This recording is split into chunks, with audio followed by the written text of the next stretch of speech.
My dear students, अस्सलाम वालेकुम। आज हम पढ़ेंगे weavers, iron smelters and factory owners. Weavers, those who weave the fabrics, means जो कपड़े बनवाते हैं। आयरन स्मेल्टर्स, जो लोहार होते हैं। एंड फैक्ट्री ओनर्स, जो सनती कारखानों के मालिक होते हैं, फैक्ट्री के मालिक होते हैं। इस चैप्टर में हम पढ़ेंगे दो इंडस्ट्रीज़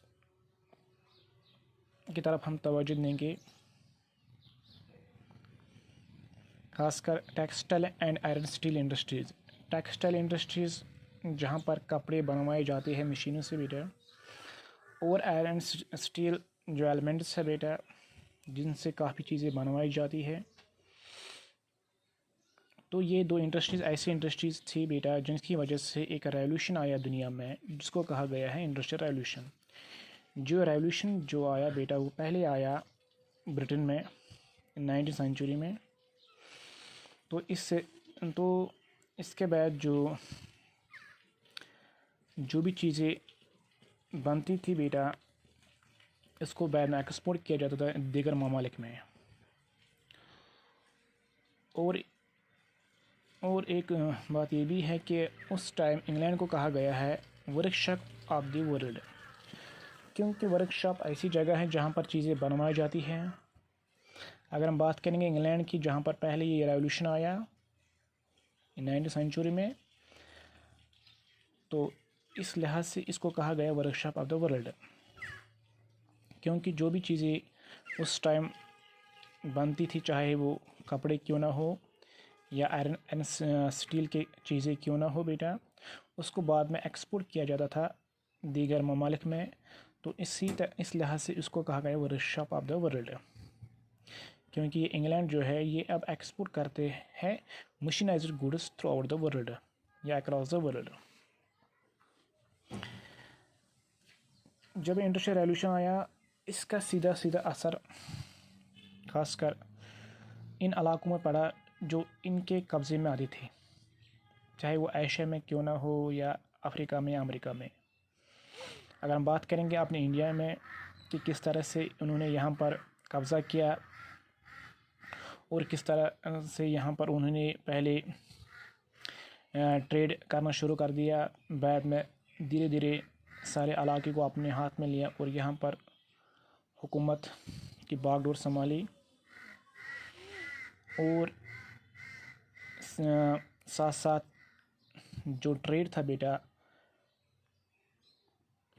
वो भी धीरे धीरे चलता था।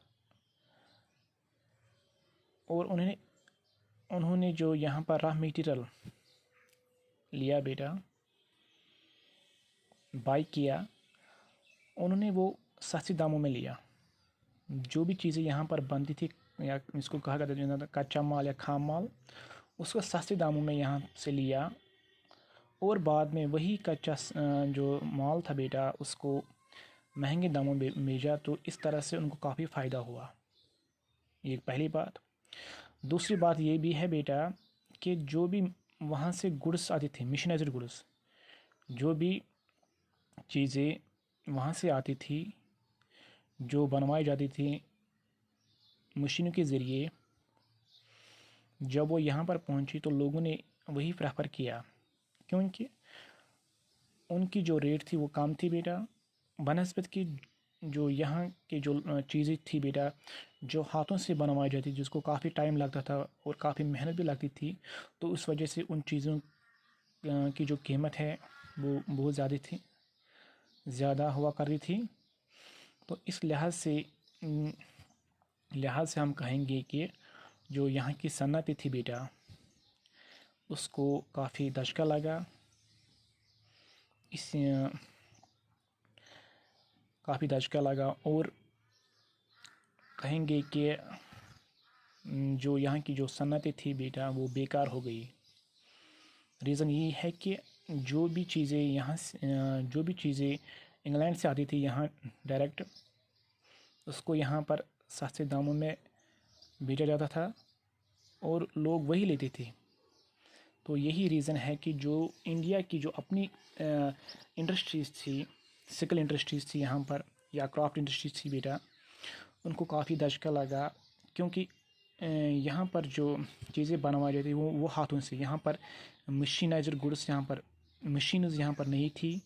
यही रीज़न है कि जो यहाँ की जो इंडस्ट्रीज़ थी बेटा, अपनी इंडस्ट्रीज़, उनको काफ़ी नुकसान हुआ, और यहाँ के जो लोग थे बेटा, जो इस कारोबार से वाबस्ते थे, वो अब बेकार हो गए, वो अनएम्प्लॉयड हो गए। तो इस वजह से इंडिया को काफ़ी नुकसान हुआ इस इंडस्ट्रियल रेवोल्यूशन से। वापस